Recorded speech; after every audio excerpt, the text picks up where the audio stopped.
Hey guys, Zizek here, and I'm very happy to have some BattleClaw stuff. For those of you who don't know what this is, you're probably not alone. I randomly saw this on a YouTube ad like a month or two ago, and I tried to find some information on it, and I could barely find anything. All I could find was something from like a year ago that said that Mattel, the American company, and a Chinese toy company, which I don't remember the name off the top of my head, this is basically their joint collaboration to make a new toy line. So as far as I know, this is coming out at the same time in China as well as America. I could be wrong on that, but you can clearly see this is Chinese inspired, not Japanese for once for some American toy line. It has their own YouTube channel. I think it's just called BattleClaw. They have a cartoon show where you can see all the characters on here from. That's completely free and it's all on YouTube. So you can watch the entire show on YouTube if you want to. It's actually pretty cool. I liked what I saw of it. I haven't watched all of it yet. Basically, this is the same thing, same vein of toy line as like Bakugan, where you have toys and cards and you play a game with it. And it is 100% up my alley, so I had to get as much stuff as I could of this. There's a bunch of different products in this line. The only thing I didn't get was the one-player starter pack, which is $10, and it has one claw, some Jinlin figures, and some cards. I think like 3 or 4 cards, not very many. That's the only thing I didn't pick up today, but I'm sure I'll review that at some other point. But for today, we're going to put this stuff aside, and we're going to look at the 2-player battle pack so we can actually get started playing this game. So this retails for $19.99. I found these all at my Toys R Us, by the way. They have a huge section. It's actually in like the board game section. It's not with the other toys for some reason. So if you go looking at your Toys R Us, go check there. This is the, like I said, 2-player battle pack. There's only one that I can tell. And all of the Jinlin figures that come in this, they're not random. So like every pack has these same 5 or 6 guys inside. So you have 2 claws. You've got some amount of cards, I don't know how much, the Jinlin figures, and everything you need to play for a 2-player game. So on the side, it tells you to master the grabber, open the grabber, slide forward, pull back, and capture. That's the main thing for this toy line. On the other side, you see some of the characters in the show. There's Tai Yi, Shan Shan, Duppy, and Hao Lan. These are all Chinese names if you couldn't tell. Those are the main characters of the show. And then on the back, we have all the cool stuff. We have like a field of the gameplay, basically, like a representation of it. Of course, I don't have monsters coming off the cards. Create your beast in battle, power-up cards, action cards. There is a little, I guess, shows you whose claw goes to who. Obviously, the evil one goes to the evil-looking guy. So it contains 2 grabbers, 8 cards, 6 Jinlin figures, and power-up tokens. Then you can also see that there is a tournament pack, which we'll look at later, and booster patch, which we'll look at later. Alright, so I'm going to get this open. I don't think it's actually taped. Yeah, it's actually glued on the side, so there's no way to like get into this without destroying the package. Which is kind of unfortunate, but I mean, people can't steal stuff from it so easy. Okay, we'll just completely destroy it. How about that? There we go. Alright, so that's what I wanted. I want rules on how to play, because they have a video up on how to play the simple game, which is what this is, but they don't have any rules for the advanced game online so far. So that might not be in this one, that might be in the tournament pack we got. Alright, so really quick, let's put this aside and check out what's in here, and get all the trash out of the way. So Battle Mode Game Manual 2-Player Battle Pack. Oh wow, these are actually like really nice instructions. Here is the Wu Jing elements. There's 5 elements: fire, earth, metal, water, and wood. Those are like the normal Chinese elements of stuff. So here's all your cards you get. You get 6 beast cards, 3 for each player, 2 boundary cards, which just determine the field basically, 6 power-up tokens, 6 Jinlins, and 2 grabbers. And there are 7 kinds of Jinlins. If you guys want to know how it works, basically go watch the show. They kind of explain it all in there. But basically, there are these cute little monsters called Jinlins. Well, kind of cute. That's they can be cute and terrifying. There's ape, scorpion, rhino, snake, squid, spider, and dragon. So that's all there is. There's just 7 ones, and each of them can be 1 or 2 of an element, or clear. They can be used with any element, apparently. Creatures you capture and combine, build by release, must come and kill element, blah, blah, blah, blah. So basically, in the show and in the game, they use their claws to capture 2 of these Jinlin, and they combine them into a beast, which are the monsters you actually use to fight your opponent with. And those cards actually have Chinese text on them. That's kind of cool. So here's the game overview. We're going to kind of go over the gameplay in this one. So when you combine 2 Jinlins, you create a beast, a powerful ally you can command to do battle for you. Beast cards list everything you need to know in order to battle. So basically there's a main Jinlin you pick, which needs to be this shape, and then a secondary one.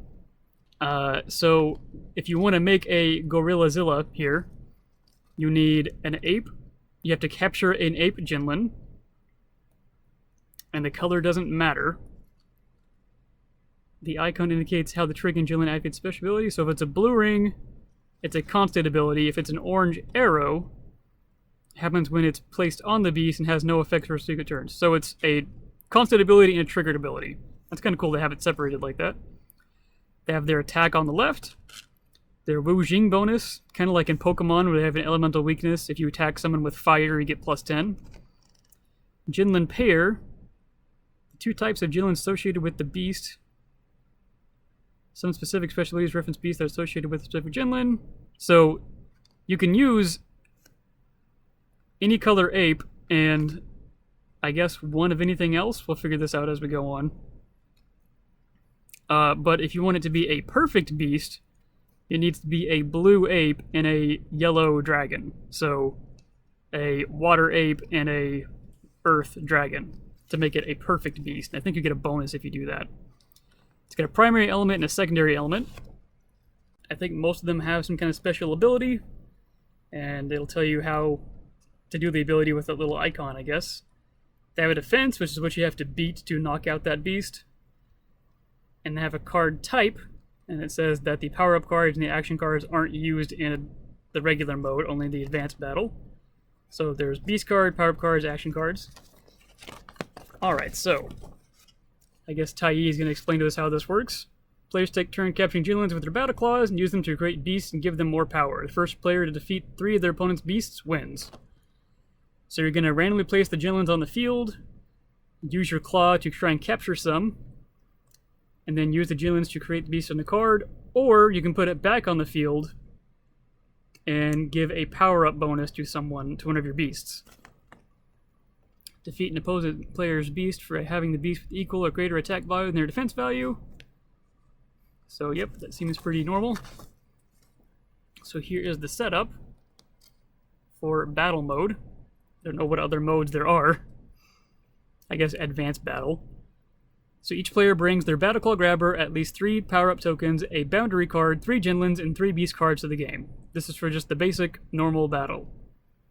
So set up the field according to low. Pile up all the Jins in the center of the field. Now it's time for the beacon break, which actually happens in the show. Each player counts 1, 2, 3 BattleClaw inside their BattleClaw grabbers close at the pile to break the pile apart. That's awesome. It's kind of like in pool where you break the balls apart in the very first move. So you actually don't place them randomly, you pile them up and then you guys break them. And that's what determines where they go. That's awesome. I didn't realize that's how it worked. Then randomly choose who goes first. That's cool. So, phase 1 is grab. Each turn, you get 1 chance to grab Jinlins from the field. Position your BattleClaw anywhere on or off the field as long as it is at least 1 card length away from the Jinlin you are shooting for. If you miss, your turn is over. So push the button to open the claw, shoot and release. I'm assuming it has to stay on the table. You can't, like, throw it. Carefully drag the Jinlin straight back until it crosses the boundary line. So here's what I saw in the video, basically. You set up the boundary cards when you start the game, and they have an arrow, like an L shape, basically. So when you throw your claw out to grab a Jinlin, it has to make it past that boundary line in order to count. If it slips out before it gets all the way back, it doesn't count. So, see, there we go. It's legal grab if it brings it all the way off the field. Oh, that's interesting. So if something besides the claw part actually pulls it off, it must be released. So you can't, like, use the actual arm part to bring it in. It has to be in the claw. So when you release it, you hold it 5 inches above the center of the field, and drop it, so it kind of rolls and bounces to a new spot. And we have special grabs. Some special abilities on cards activate when you make specific kinds of grabs. So if you grab 2, it's called a double grab. If you grab 2 or more, it's a multi-grab. So I guess it can be a multi-grab if it's a double grab, I guess. And I guess there's certain cards that allow you to make a blind grab, where you close your eyes before and during the grab, but you can order them after the call closes. Okay, so you have to close your eyes, then after the call closes, you can open your eyes up. So using Jinlins, if you don't grab Jinlins phase 1, your turn is over. If you grab 1 on 1, you can use them in this phase. You use Jinlins 1 at a time during this phase. You can use a Jinlin to add a power-up token to one of your beasts, or place them on your beast card. So you can either use them for a power-up, you release it back onto the field, put it in the middle, and drop it to add a power-up token to any beast. And if you run out of tokens, you can use other things, so you can never actually truly run out. Or you can use it to build a beast. You can add a Jinlin to one of your beast cards as long as it matches the primary or secondary element, and that element isn't already represented. If this is the second Jinlin, the beast immediately attacks. Complete the attack before using any of the Jinlins you grab this turn. Okay, so as soon as you put the second one on, it's a creature and then it attacks. You may only have Jinlins on one beast at a time. So if you already have a Jinlin on a beast and you add a different... Okay, so you can only build one at a time. You can't, like, put one on each one and then put more on. Attacks happen right after you place your second Jinlin on an untapped beast card. They actually use the word tapped. I wonder if that's something they can actually do. Before you use other Jinlins you might have, when a beast attacks, follow these steps. If the beast is untapped, push the beast card forward to show it is attacking. Pick one of your opponent's beasts to attack. After adding all bonuses, compare your beast's card attack to the opposing beast card defense. If your attack was equal or greater, you have defeated it. The defeated beast is then stripped. The Jinlins are released and removed. And moved face down to the defeated beast pile. If there are 3 beasts in your enemy's defeated beast pile, you win. The attacking beast is also stripped. Jinlins released and things removed, and it goes back to your build area in a tapped position. Spend any remaining Jinlins you captured in the grab phase, and then your turn is over. So untapping a beast. Beast must be untapped to attack. There are 2 ways to untap a beast. If a player starts a turn with all their beasts tapped, they untap. They untap all before the player grabs. If a player adds a second Jinlin to a tapped beast, it untaps instead of attacking, and the Jinlins are stripped after tapping. So you can either wait until all your guys have attacked before you untap them, or you can build it again, but it doesn't get to attack. It just gets stripped immediately. Alright. So bonus and special abilities. The Wu-Jing bonus, we talked about that if you attack someone with the same primary element, I guess. Primary or secondary, you get to add the bonus. Special abilities. So it looks like the only way you do abilities is if you have the matching Jinlin, and it happens when you add it to the card. And it still needs to match at least the primary or secondary element and count towards 2 elements needed to build the beast. So I guess you actually don't need to match the Jinlins to actually build the beast. You just have to have one of each color. But to do the abilities, you need to have a matching Jinlin. Awesome. And that says, check out the booster packs for a more action-packed game. Inside you discover rare Jinlins and find power-up and action cards for advanced battle mode. Here is a glossary of all of the keywords and stuff like that. And that's it. So that was a lot. We probably won't go over that again. Hopefully the tournament pack has the advanced rules in it, because there's nothing online. I want to know how those work. So let's actually see what this stuff's all about. Let's get that out of the way. Those just slide out. Those just slide out. They're not taped in or anything. That's good. These guys? Nope, they just pop out. So I have a feeling I'm going to have fun collecting just a bunch of these little guys. They're just little rubber figures. Maybe not rubber, but they're definitely really soft plastic.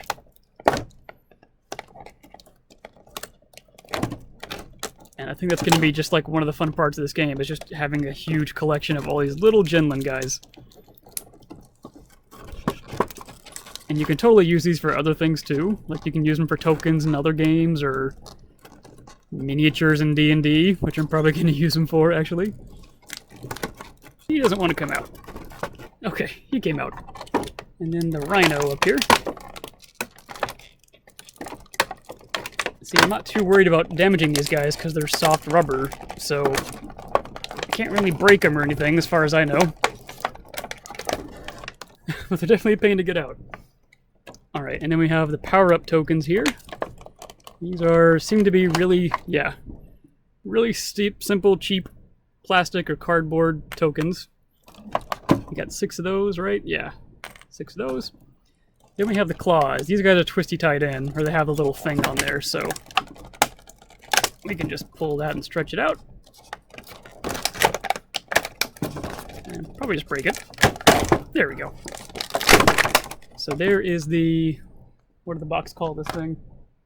The Dark Flame BattleClaw. That's what the bad guy basically uses. Mao Yan, I think is his name. Don't remember for sure.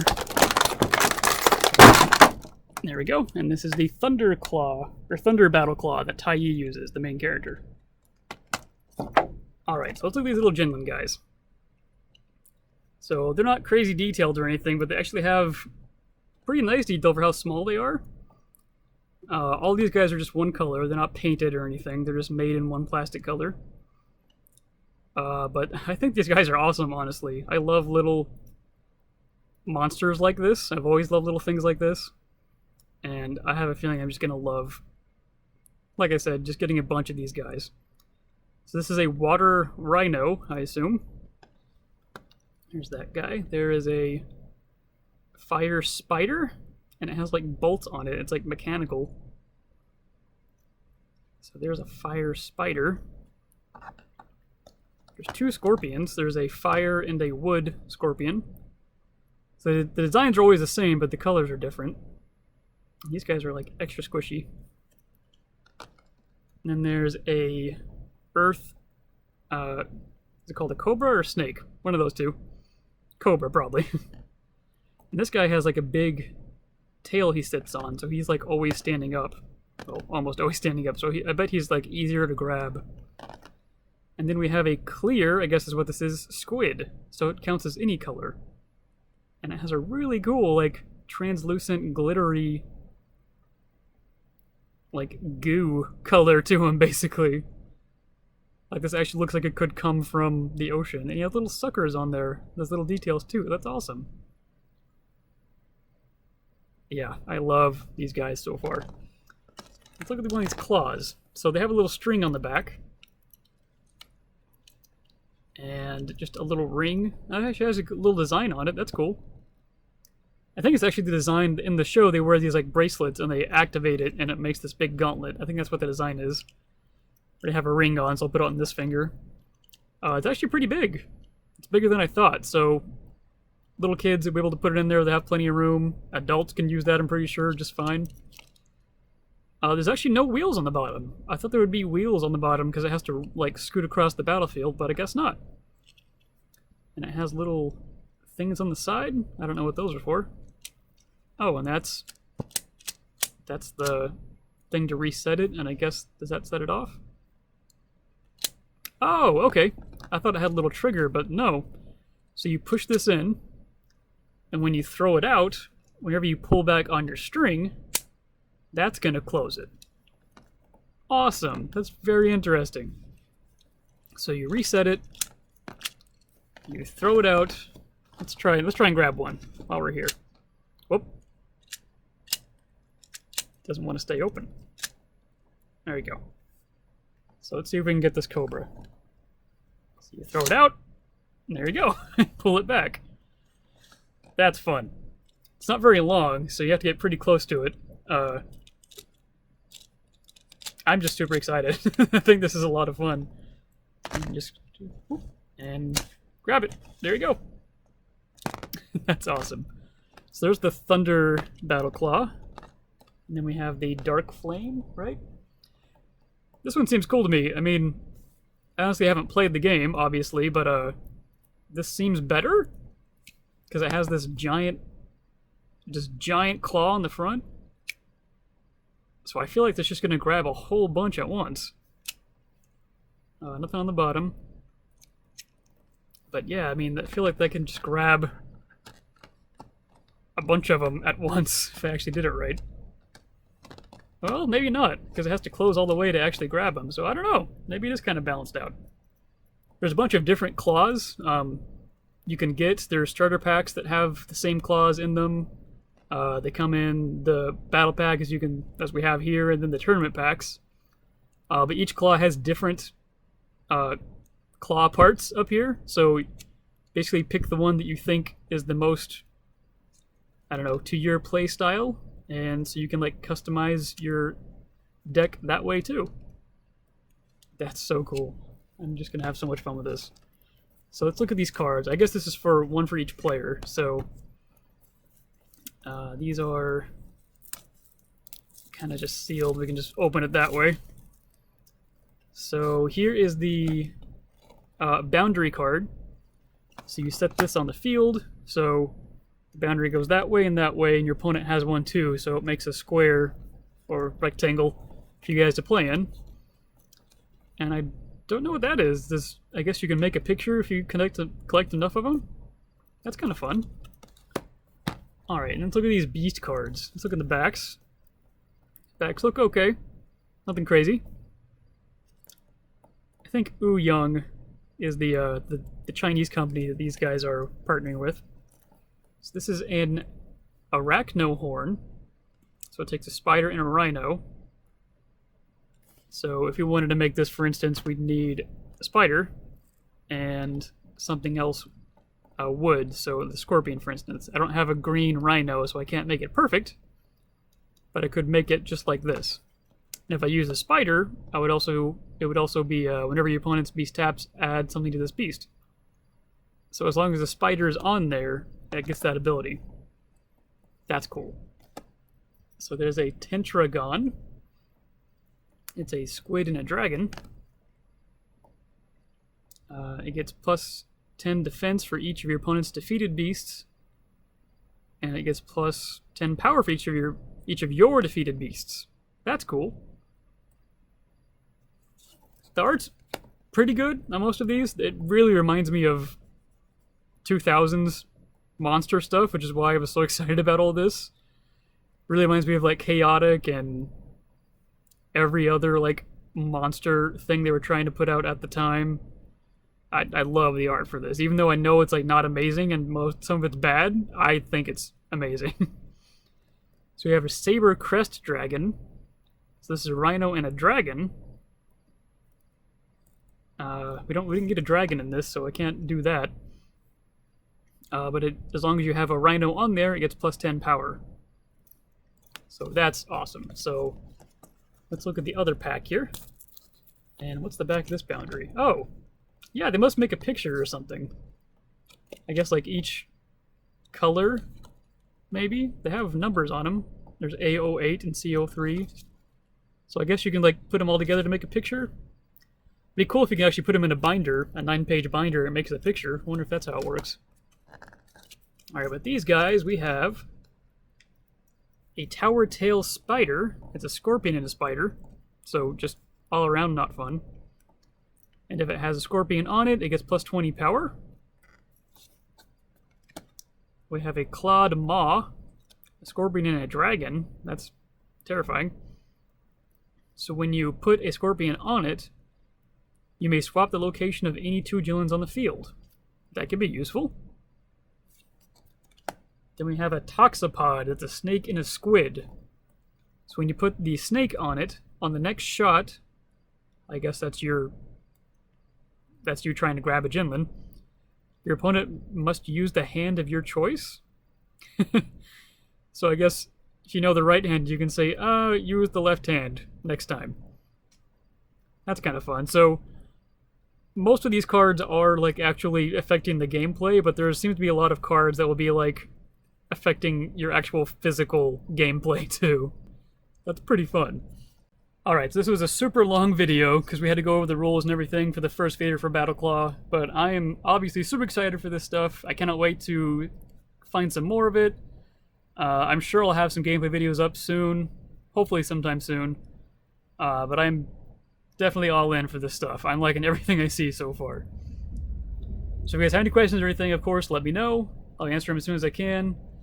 And as always, guys, have a nice day.